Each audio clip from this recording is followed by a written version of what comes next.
Victor দাসৰ বিৰুদ্ধে উত্তৰ বঙাইগাঁও তহলদাৰী আৰক্ষী চকীত এজাহাৰ দাখিল। বঙাইগাঁও জিলা যুৱ মৰ্চাৰ উপসভাপতি লিটন ঘোষে দাখিল কৰে এখন এজাহাৰ। অসম চৰকাৰৰ কেবিনেট মন্ত্ৰী পীযুষ হাজৰিকাৰ লগতে কেইবাজনো মন্ত্ৰীক সামাজিক মাধ্যমত অশ্লীল ভাষাৰে গালিগালাজ কৰাক লৈ দাখিল কৰিছে এজাহাৰ। অসম আৰক্ষীক অতি শীঘ্ৰে ভিক্টৰ দাসক গ্ৰেপ্তাৰ কৰাৰ আহ্বান বঙাইগাঁও জিলা যুৱ মৰ্চাৰ। ছ'চিয়েল মিডিয়াত আমি কিছু সময় পূৰ্বে দেখা পালোঁ ভিক্টৰ দাসৰ নামৰ এজন ব্যক্তি আমাৰ মানে তেওঁ ব্যক্তিগত কি আছে কি কৰিব কি নকৰিব এইটো আমাৰ দেখা দৰকাৰ নাই, কিন্তু আমাৰ মন্ত্ৰী মহোদয় পীযুষ হাজৰিকা ডাঙৰীয়া আমাৰ অসমৰ এজন মানে কি ক'ম সুদক্ষ একদম মানে ভাল এজন মন্ত্ৰী, তেওঁৰ বিষয়ে যি নাম মেনশ্যন কৰি যি মানে ফেচবুক সামাজিক মাধ্যমত যি লেতেৰা ভাষাৰে গাড়ী দি আছে এইটো আমি অসম আৰক্ষীক আমি মানে একদম কৈ দি আছোঁ। ইয়াৰ পৰাই বঙাইগাঁৱৰ পৰাই মই এফআইআৰ দাখিল কৰিলোঁ এই মাত্ৰ।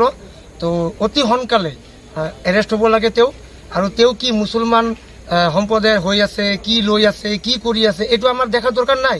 তেওঁ নিজৰ ব্যক্তিগত কি কৰে কৰক, কিন্তু আমাৰ মানে কিছুমানৰ নাম মেনশ্যন কৰি ছ'চিয়েল মিডিয়াত যিবিলাক মানে দি আছে, এতিয়াও হয়তো আপোনালোকে চালে লাইভ তেওঁৰ পাব।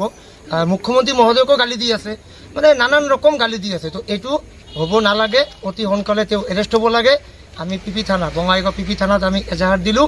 আমি জি পি সিঙক ইয়াৰ পৰা কৈ আছোঁ, আৰু মই এতিয়াই জি পি সিং ছাৰক মই এই এফআইআৰ কপিখন মই হোৱাটছআপ যোগে পঠাম। অতি সোনকালে তেওঁ এৰেষ্ট হ'ব লাগে, আৰু খালি এৰেষ্টে নহয় তেওঁ জেলত যাব লাগে, মানে ইমান শাস্তি পাব লাগে যাতে ভৱিষ্যতত সামাজিক মাধ্যমত যাতে এনেকুৱা মন্তব্য কৰিব তেওঁ সাহস নহয়। তেওঁ কিন্তু যোৱা কেইবাদিন আগতো তেওঁ কিন্তু জেলত গৈছিল, তেওঁক আটক কৰিছিল আৰক্ষীয়ে, কিন্তু তথাপিও ওলাই আহি এনেধৰণৰ কাম কৰিছে। তেওঁ পগলা হৈছে, তেওঁ সঁচাকৈ পগলা। তেওঁ এজন আমি দেখা পাওঁ তেওঁৰ বহুত কিবা কিবি আমাৰো ভাল লাগে, টিচিং বা টিচাৰ মানে বহুত পঢ়া লিখা মানুহ এজন। এওঁ লাইভত মদ খাই থাকে, লাইভত চিগাৰেট টানি থাকে, তাৰমানে তেওঁ পগলা যে হৈছে মানে চাইক, এইটো মানুহে অসমৰ মানুহ গম পায়।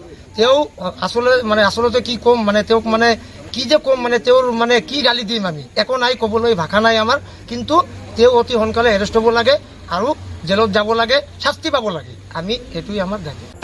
বঙাইগাঁৱৰ পৰা মানিক কুমাৰ দত্তৰ ৰিপৰ্ট, সুহানা লাইভ।